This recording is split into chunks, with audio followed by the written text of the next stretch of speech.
semuanya, ketemu lagi di acara Bisik Bincang Asik. Selamat siang guys, ketemu lagi sama aku Nadia. Senang banget nih bisa ketemu lagi di acara ini. Dan kesempatan kali ini aku bakalan bawain tema yang menarik, yaitu kebudayaan seni tari. Dan hari ini kita bakal menjelajahi keindahan dan kesenian di balik seni tari yang kaya akan budaya dan keseniannya. Sebelum kita mulai, kita kedatangan bintang tamu nih yang bakal berbagi wawasan dan pengalamannya tentang seni tari. Mari kita sambut bintang kita, Kak Ale. Hai Kak Ale, gimana nih kabarnya akhir-akhir ini? Lagi ada kesibukan apa nih? Untuk kabar aku, akhir-akhir ini aku paling lagi sibuk kuliah aja sih Kak, karena aku baru semester 1 juga, jadi ya paling kuliah, terus paling di weekend aku ngajar nari. Nah kan kakak aktif banget ya nih di dunia tari, ya kan sering ikut lomba juga kan katanya, terus juga ngisi job gitu-gitu kan, ngajar juga tadi kan katanya. Nah apa sih yang kakak tahu tentang seni tari Indonesia gitu, baik menurut kakak pribadi maupun secara budayanya gitu kan? Kalau misalkan orang awam tuh taunya seni tari ya udah orang nari aja gitu kan. Nah, untuk kakak kayak gimana? Mungkin kita masuk ke seni tari secara umum dulu aja kali ya. Pasti orang-orang tuh udah tahu kalau misalkan seni tari itu suatu identitas dari berbagai suku bangsa gitu. Dan menurut aku seni tari itu nggak bisa dihilangkan ataupun digantikan. Kenapa? Karena kalau misalkan seni tari hilang, pasti kebudayaan kita di mata orang lain juga jadi berkurang gitu. Dan menurut aku seni tari itu punya implikasi yang besar banget buat bangsa kita. Kalau misalkan dilihat dari secara budayanya gitu ya, pasti setiap daerah, especially daerah-daerah di Indonesia itu pasti punya tarian khasnya masing-masing, entah itu secara kondisi sosialnya atau mungkin religinya atau mungkin keadaan di lingkungan sekitarnya kayak gitu. Dan dari keberagaman itu seni tari bisa jadi alat diplomasi bahkan sampai di tingkat global untuk memperkenalkan seni tari, keberagaman seni tari Indonesia ke dunia gitu. Dan menurut aku pribadi, seni tari itu aku melihat tadi sebagai suatu ekspresi diri kan. Jadi gimana aku bisa berbagi perasaan, bisa berbagi emosi aku melalui bentuk-bentuk gerak tari, mulai dari marah, senang, kecewa dan lainnya. Dan aku merasa dengan tari aku bisa memaknai bentuk-bentuk perasaan aku lewat gerakan gitu. Dan menurut aku tari juga bukan cuma sekedar hiburan semata gitu, tapi bisa jadi alat komunikasi untuk ke diri kita sendiri maupun menyampaikan pesan ke orang lain. Baik Kak, jadi kan tadi kakak kan kayak bagi kakak pribadi itu kan seni tari itu ekspresi diri ya. Jadi berarti kakak tuh udah lama banget dong ada ketertarikan gitu sama seni tari kan. Terus apa sih yang pertama kali kakak rasain gitu yang bikin kakak tertarik gitu sama dunia tari? Sebenarnya kan awalnya aku masuk dan terjun ke dunia tari itu waktu aku kecil, jadi mama aku itu daftarin aku ke sanggar tari, dan itu tuh sebenarnya bukan kemauan aku, tapi ketika aku didaftarin aku nggak merasa keberatan karena waktu itu emang aku setiap denger lagu itu aku senang dan aku senang bergerak gitu ya. Terus lama-kelamaan aku mulai sering latihan, terus aku ketemu banyak-banyak orang, terus abis itu aku juga mulai ikut lomba, terus aku dikasih koreo, garapan tari dan lain-lain. Aku mulai ngerasa ada momen dimana waktu itu aku lihat garapan, terus lihat gerakan tari dan aku mikir kayak keren ya orang-orang di seni tari itu, kayak mereka bisa mengimplementasikan berbagai hal gitu, kayak dari tempat terus benda ke dalam sebuah tarian. Terus di situ aku realize kayak aku pengen deh bisa jadi kayak gitu, aku pengen bisa jadi penari yang bisa memaknai suatu hal ke dalam bentuk gerak gitu. Baik. Berarti kan udah mulai serius sama tari tuh dari kecil ya, itu kira-kira umur berapa tuh? Nah, mama aku itu masukin aku ke sanggar tari itu waktu aku umur 5 tahun, jadi masih kecil banget. Iya betul.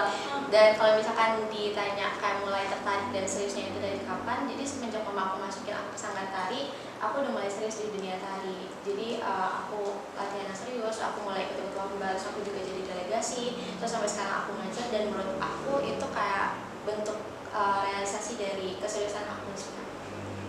Nah kalau boleh tahu kakak berarti sekarang umur berapa nih? Aku umur 18 tahun. Oh berarti kalau dari kecil umur 5 tahun tuh berarti udah 13 tahun dong. Lama banget ya. Nah berarti kan kakak udah banyak banget nih pengalamannya ya kan. Nah apa sih yang jadi apa ya kayak pengalaman berkesan atau tantangan gitu yang udah kakak jumpain di dunia tari? Untuk pengalaman berkesan, jadi waktu itu tahun 2017 aku pernah jadi delegasi ke Vietnam sama teman-teman aku dari sanggar juga.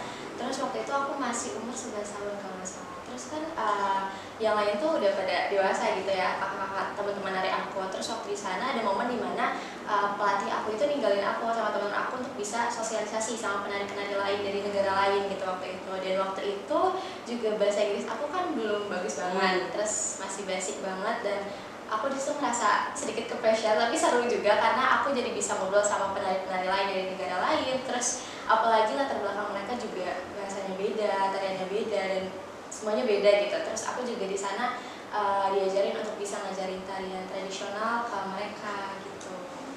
Berarti dari mereka juga ngajarin kamu nggak? Iya. Diajarin juga? Iya.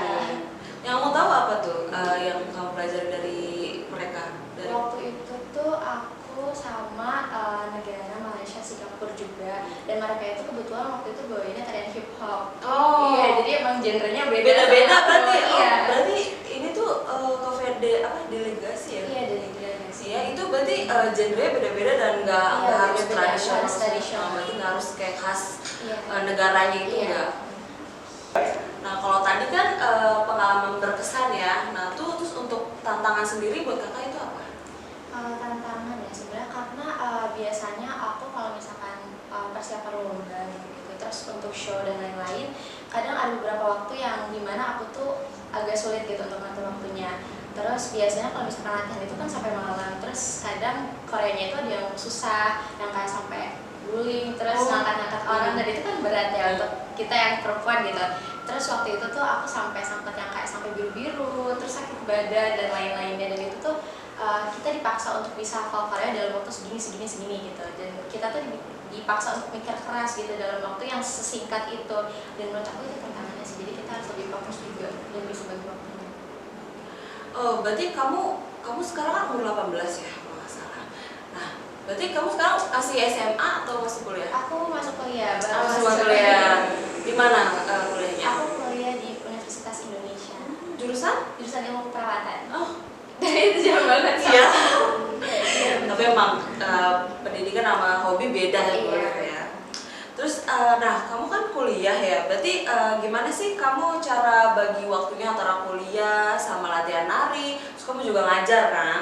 Iya. Kalau misalkan untuk bagi waktu, untuk saat ini sih aku masih bisa manajemen waktunya karena aku kuliah itu dari Senin sampai Jumat. Terus kalau misalkan aku ngajar, itu aku ngajarnya di weekend.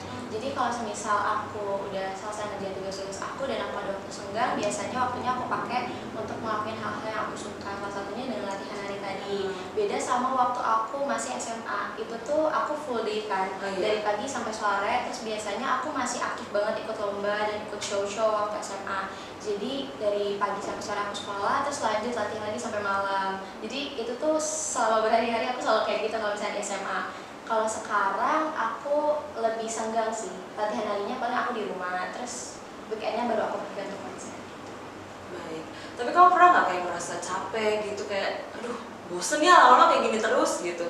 Pernah nggak kira-kira? Sebenarnya kalau nari itu kan capek ya, tapi aku ngerasanya kalau misalnya aku capek dan aku nari, capek aku tuh lebih enak gitu. Iya, karena aku suka gitu. Yes. Kalau mau hobi emang susah sih, pasti mau capek apapun juga jalanin aja kan. Iya benar Kak. Nah, terus buat kamu sendiri apa sih harapan atau enggak rencana kamu gitu buat melestarikan seni tari tadi gitu? Harapan aku untuk seni tari di Indonesia, khususnya aku berharap generasi muda sama masyarakat juga bisa lebih terus memperhatikan dan melestarikan budaya tari, dan aku berharap dengan di era digital saat ini masyarakat juga bisa lebih bijak untuk bisa mempromosikan seni tari baik dari segi budaya ataupun secara global juga ya. Dan aku berharap masyarakat dan generasi muda itu nggak cuma melestarikan seni tari aja, tapi juga mereka bisa mengembangkan dan memodernisasi gitu, tanpa harus menghilangkan jati diri aslinya gitu, tanpa harus menghilangkan identitas aslinya. Dan aku berharap kedepannya aku juga bisa jadi representasi untuk anak-anak muda untuk memicu semangat mereka untuk terus melestarikan seni tari. Baik. Kalau rencana sendiri? Sejauh ini aku masih fokus untuk ngajar-ngajar sih Kak. Aku juga pengen ke sanggar di daerah rumahku biar anak-anak di daerah rumahku juga bisa ikut belajar seni tari gitu. Jangan lupa ikut ya guys, kalau ada yang dekat rumahnya sama Kak Ale. Jangan lupa daftar ya.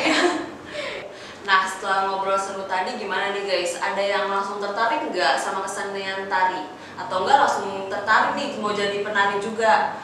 Nah, udah nggak berasa ya, kita udah di penghujung waktu acara. Aku Nadia mau ngucapin makasih banyak nih buat Kak Ale udah berbagi tentang wawasannya dan pengalamannya gitu tentang seni budaya tari. Nah, jadi siapa tahu kalian semua yang nonton bisa terinspirasi gitu untuk mengenal budaya seni tari ataupun jadi penari juga bisa. Jangan lupa ya guys, Kale mau buka sanggar. Siapa tahu kalian dekat rumahnya Kale bisa masuk sanggarnya. Makasih banyak ya Kale, udah ngeluangin waktunya buat di acara Bisik kali ini. Terus semoga informasi yang Kale sampaikan bisa masuk gitu ya ke penonton kita semua dan menambah pengetahuannya gitu.